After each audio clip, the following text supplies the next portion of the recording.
अस्सलाम वालेकुम friends, welcome to cut it short. आज हम करेंगे PSY 502 का lesson number 9, that is French revolution. French revolution हमने पढ़ा था जी 8 के एंड से थोड़ा सा कि फ्रेंच रेवोल्यूशन क्या था, कि जी जो जागीरदाराना निज़ाम था और जो टैक्सेस के हेर फेर थे वो सारे क्लियर हो गए थे इन दैट अजीम फ्रेंच रेवोल्यूशन। ठीक है, तो सब चेंज हो गया था, हालात बदल गए थे और इस दौरान हमारे पास काफ़ी सारी पर्सनालिटीज़ आई थी। आज के लेसन में हमारे पास जी 3 लोग, William Leibniz, Immanuel Kant and Friedrich Hegel. Sorry, इनके नाम अजीब अजीब से हैं थोड़े से।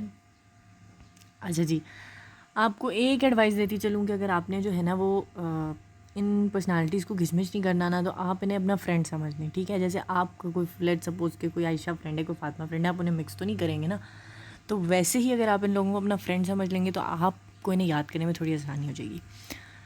उसके अलावा मैं आपको बताती चलूँ कि जी आपके 17 लेक्चर्स कंप्लीट होने के बाद आएगा आपका PSY 502 का क्विज़ नंबर 1। तो उससे पहले आपको अपनी तैयारी अच्छी रखनी है, क्योंकि PSY 502 के क्विज़ में भी इंसान अक्सर मार खा जाता है बड़े बुरे तरीके से, क्योंकि आप चीज़ों को मिक्स कर रहे होते हैं और जब आपको ऑप्शंस में ये नाम आ जाते हैं तो आप चीज़ों को और ही मिक्स कर जाते हैं, क्वेश्चन में आप फिर बेहतर लिख लेते हैं। अच्छा जी, क्योंकि फ्रेंच के हैं तो इन सबका ताल्लुक़ जर्मनी से है। विलियम लिबनेस जो हैं आपके एक दोस्त हैं करीबी, जो कि आपसे पहले ही पैदा होकर आपसे पहले ही फौत हो चुके हैं। इस पॉइंट को हम ज़रा हटा देते हैं ताकि हमारी इमेजिनेशन क्लियर रहे, वरना तो आप भूत से दोस्ती करके बैठे हुए हैं। अच्छा जी, पहला पॉइंट ये है कि आपके दोस्त ने ये काम किया है, जो लिबनेस आपका दोस्त है, इसने क्या किया कि इसने एटम्स के प्री एग्जिस्टिंग, जो पहले से एटम्स का काम चल रहा था ना, की थ्योरी आ चुकी थी, एटम्स से दुनिया बनी है, ये सारा कॉन्सेप्ट आ चुका था। लेकिन आपके दोस्त ने ज़रा चालाकी दिखाते हुए कहा कि जी मैं तो इसी के एटम ही पे दोबारा थ्योरी दूंगा, और इसने एटम्स को क्या कह दिया, मोनेट्स। ठीक है, इसने कहा जी हम ज़रा शाणे बनते हैं, हम नाम बदल देते हैं, बात हम वही करेंगे। इसने कहा जी एटम्स नहीं है, ये मोनेट्स हैं, और मोनेट्स जो है वो स्पिरिचुअल हैं, परमानेंट और इंडिस्ट्रक्टेबल हैं, कभी ख़त्म नहीं होते, रूहानी हैं और परमानेंट हैं। ठीक है, ये इंसान पैदा होता है इनके साथ और पैसेज ऑफ टाइम ये ग्रो करते रहते हैं, और वो दुनिया की कोई भी ऑब्जेक्ट हो जाए, एनिमल्स हो जाए, कुछ भी हो जाए, वो मुख्तलिफ टाइप्स ऑफ मोनेट से बनी हुई है। ठीक है जी, ये इनका कॉन्सेप्ट था, इन्होंने ऑलरेडी दिया हुआ कॉन्सेप्ट दिया है। अच्छा, अगर हम इन आपको के दोस्त से ज़रा बात हटाएं तो हकीकत यह है कि कम्युनिकेशन नहीं हो पाता था, मतलब दुनिया के एक कोने का दूसरे कोने से। तो अगर कहीं एक कॉन्सेप्ट आ चुका होता था तो उसको पूरी दुनिया में नोन होने के लिए काफ़ी अर्सा लगता था, तो इसलिए साथ साथ ये काम हो जाते रहे, पता नहीं था किसी को। पर हम इसी तरह याद करेंगे ताकि थोड़ा सा कुछ इंटरेस्ट आ जाए, क्योंकि बहुत ड्राई और बोरिंग कोर्स है ये आपका। अच्छा जी, जो सेकंड इनकी कंट्रीब्यूशन है वो भी इन्होंने छापा ही मारा है। ठीक है, आपके दोस्त ने छापा मारा है। इन्होंने कहा है कि जी बॉडी और जो आपका सोल है ना, सोल आप कह लें या माइंड कह लें, ये तो इकट्ठे काम करते हैं, ये तो एक दूसरे को कॉम्प्लीमेंट करते हैं, ये तो साथ साथ काम करते हैं। ठीक है जी, और इन्होंने तेज़ी से इस कॉन्सेप्ट का नाम भी रख लिया, which is psycho physical parallelism. Psycho आपके माइंड से, साइकी रिलेटेड है, और फिज़िकल आपकी बॉडी से, और पैरालिज्म के इकट्ठे काम करती हैं। ठीक है, ये दो इन्होंने ऑलरेडी प्रपोज दिए हैं। अच्छा, अगले हमारे पास आ जाते हैं इम्यूनल कैंट और कांट, जो भी आप इनको प्रोनाउंस करें। जर्मनी से ही हैं, पैदाइश इनकी 1724 में है, वफ़ात इनकी 1804 में है। अच्छा जी, पहले इन्होंने जो कॉन्सेप्ट दिया, ये जो है ना, ये भी बड़े तेज़ हैं, आपके सारे दोस्त ही बड़े तेज़ हैं। ठीक है, इन्होंने ऑलरेडी एग्जिस्टिंग ही जो कॉन्सेप्ट्स थे उन्हीं को ज़रा हेर फेर करके दे दिया। जो अगर इनकी हम देखें समरी, तो इनके फर्स्ट पॉइंट की समरी ये है कि इन्होंने कहा है कि जी इंट्रोस्पेक्शंस तो कुछ नहीं है, एम्पेरिसिज्म का काम है, ऑब्जर्वेशन से दुनिया चलती है, और आपका माइंड का ये काम है कि वो जो ऑब्जर्वेशन से आप नॉलेज इकट्ठी करें, उसको अरेंज करें, उसको रिट्रीव करने में, याद करने में मदद करे।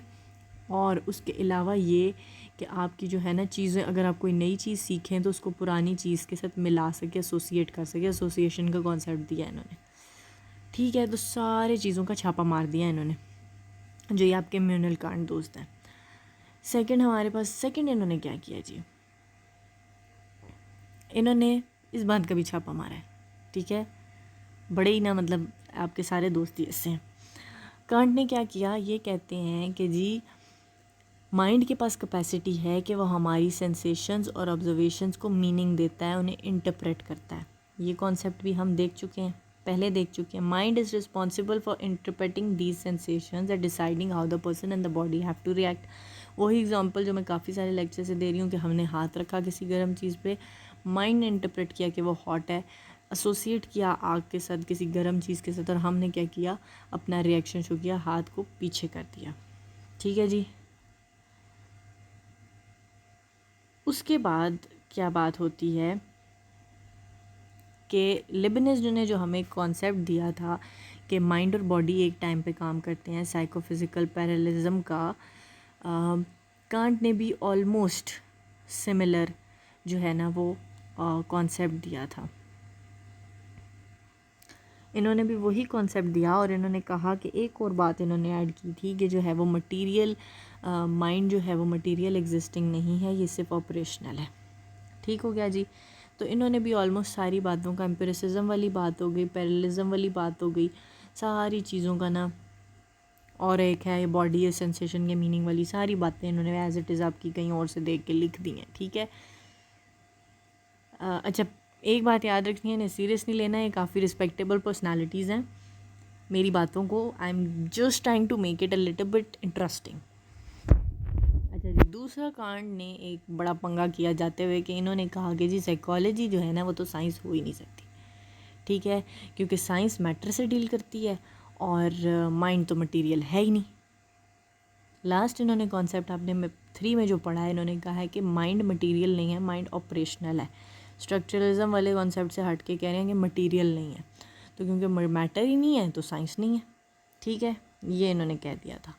अच्छा जी, लास्ट हमारे पास जो है ना आपकी एक पर्सनालिटी हैं जो कि है फ्रेडरिक हेगल. इनसे अब आपको करनी है दोस्ती, या आप कर चुके होंगे, ये अब आपकी अजम्पशन है, जो भी आप कर लें.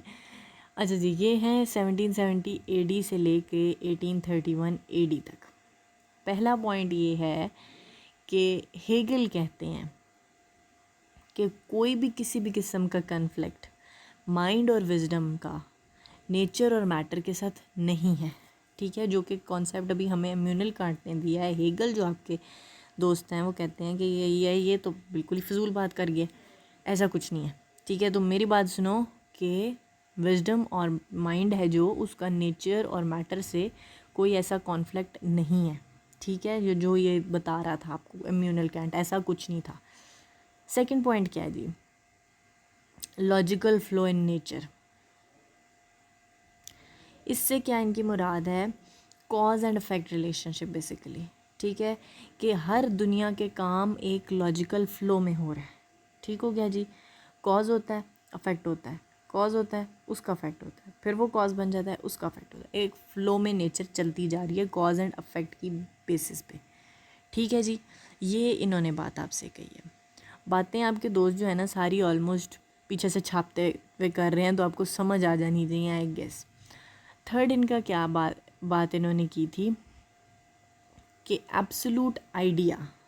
ठीक है, क्या है एब्सोलूट आइडिया या एब्सोलूट ट्रूथ जो है वो क्या होता है, ये नॉन मटेरियल आइडिया है. ठीक है, मतलब ये कि कोई एक एब्सोलूट आइडिया आपको ऐसा आता है जिससे आप बाकी सारे आइडियाज़ को डिराइव करते हैं. एब्सोलूट आइडिया मीन्स दैट, या एब्सोलूट ट्रूथ मीन्स दैट, वरना सिंपल आइडिया और सिंपल ट्रूथ यूज़ होता है ना वर्ड. तो एब्सोलूट आइडिया या एब्सोलूट ट्रूथ ये है कि हमें कोई एक आइडिया आया और उससे हमने बाकी आइडियाज़ को डिराइव किया, और वो आइडिया की एग्जिस्टेंस मटेरियल नहीं है. ठीक हो गया जी. फोर्थ पॉइंट में हेगल क्या कहते हैं कि objects and events can not be studied separately. ठीक है, ऑब्जेक्ट और क्यों नहीं स्टडी जो है वो किए जा सकते. इसमें उन्होंने बात को आपको समझाया है कि this idea had the implication in his theory that if we want to study a person we must look into his family life. ठीक है जी, कि अगर ऑब्जेक्ट हमारे पास क्या है, एक इंसान है. ठीक है, तो वो कहते हैं कि ऑब्जेक्ट्स और इवेंट्स को आप अलहदा नहीं पढ़ सकते. इंसान ही का उन इवेंट्स के साथ ताल्लुक़ होता है और उस पर उन इवेंट्स का असर होता है. ठीक है, फिफ्थ पॉइंट हमारे पास क्या है, बिहेवियर ऑफ अ पर्सन. ठीक है, कि इन्वायरमेंटलिस्ट थे के हिसाब से इन्होंने बात की है कि हमारे जो भी चीज़ें हैं, हमारे इर्द गिर्द होने वाली, हमारा एटीट्यूड उनसे अफेक्ट होता है, हमारे इन्वायरमेंट से अफेक्ट होता है। सही हो गया जी, इसमें भी कोई नई बात नहीं थी। 6th पॉइंट पे ये आपको क्या कहते हैं कि ऑब्जेक्ट और इवेंट एक दूसरे को अफेक्ट करते हैं। ठीक है, वही बात ये बार बार रिपीट कर रहे हैं। ठीक है, कि हम इन्वायरमेंट को अफेक्ट कर रहे हैं, इन्वायरमेंट हमें अफेक्ट कर रही है। ऑब्जेक्ट एंड इवेंट्स, या हमारे इर्द गिर्द होने वाले मामलात आप कह सकते हैं इवेंट्स को, इन अदर वर्ड्स। 7th पे वो कहते हैं कि हेगल ने कहा कि आपकी डेवलपमेंट जो है ना वो 3 स्टेजेस में होती है। ठीक हो गया जी। अब हम देखेंगे उन 3 स्टेजेस को कि वो क्या हैं। ठीक है, पहला स्टेज ये है कि मैन ने कोई आइडिया डिस्कवर किया। लेट्स सपोज़ कि मैंने कोई आइडिया डिस्कवर किया, मुझे भी आप अपना दोस्त सपोज़ करें कि मैंने कोई आइडिया डिस्कवर कर लिया और मैंने उसको एक्सप्लेन करने की मैं अब कोशिश कर रही हूँ कि ये क्या है। आप इसी से एग्जांपल ले लेंगे, मैंने ये नोट्स बनाए, एक आइडिया डिस्कवर किया कि ऐसे करना है, अब मैं इसको एक्सप्लेन कैसे करूँ। ठीक है, मैंने ये आइडिया निकाला और मैंने इसको कह दिया कि ये मेरा थीसिस है। जैसे आप थीसिस लास्ट सेमेस्टर में आप थीसिस लिखते भी हैं। ठीक है, तो वो क्या होता है कि वो आपने कोई आइडिया जनरेट कर लिया होता है और आप उसके बारे में डिस्कवर कर रहे होते हैं, and that is what we call thesis. ठीक है, अगला हमारे पास स्टेप क्या आता है कि हम मज़ीद ऑब्जर्वेशन करते हैं, एम्पेरिसिज्म भी करते हैं। फिर हम क्या उन चीज़ों को इंटरप्रेट कर रहे होते हैं, उनको ऑपोजिशन से, कॉन्ट्रडिक्शन से समझने की कोशिश कर रहे होते हैं। इसको हम कहते हैं एंटीथीसिस। और फाइनली हमारे पास क्या होता है कि जो 2 कॉन्ट्रडिक्टरी आइडियाज़ हमारे पास आए होते हैं, थीसिस एंड एंटीथीसिस बेसिकली, जो हम उस चीज़ को समझ रहे होते हैं और फिर हम उस चीज़ को कॉन्फ्लिक्ट कर रहे होते हैं, ये हमारे पास होता है सिंथेसिस। ठीक है, और इस सिंथेसिस से हमारे पास आता है एक न्यू आइडिया। ठीक है, सिंथेसिस जो है वो हम कहते हैं कि ultimately also becomes a thesis. वो जो सिंथेसिस है, वो जो आइडिया आया है, वो फिर एक मेन आइडिया बन जाएगा और हम उसके बारे में सोचना शुरू कर देंगे। ठीक है, ये सर्कल में चलता रहता है। ठीक है, और अगर हम उस सिंथेसिस की, जो हमारे पास सिंथेसिस दोनों आइडियाज़ को मिला के आए, अगर हम उसको ना माने, उसको निगेशन उसकी करें, तो हम इसे निगेशन ऑफ निगेशन कहते हैं। और ये हमेशा कंटिन्यू रहता है यूनिवर्स में, ये हमेशा होता रहता है। ठीक है, लास्ट पॉइंट है हेगल का, उसके बाद हम इन्हें जल्दी से करेंगे कंप्लीट। 13 मिनट्स ऑलमोस्ट हो चुके हैं। वो कहते हैं कि हेगल ने हमें सिखाया है कि हमें यूनिवर्स पे देखना है और लॉजिकल कनेक्शन फाइंड आउट करना है। ठीक है, लॉजिकल जो आपने फाइंड करना है connection, that is also related to association. ठीक है, वो कहते हैं कि ये कॉन्सेप्ट क्या है, I have a problem in pronouncing it, dialectal process है। डायलेक्टल प्रोसेस क्या होता है, looking at 2 things, the object and the idea, we can draw conclusion about them. ठीक है, कि हम ऑब्जेक्ट और आइडिया 2 चीज़ों को देखें और उनसे कंक्लूजन्स निकालें। अब हम जल्दी से आपके सारे दोस्तों के करतूतों को देख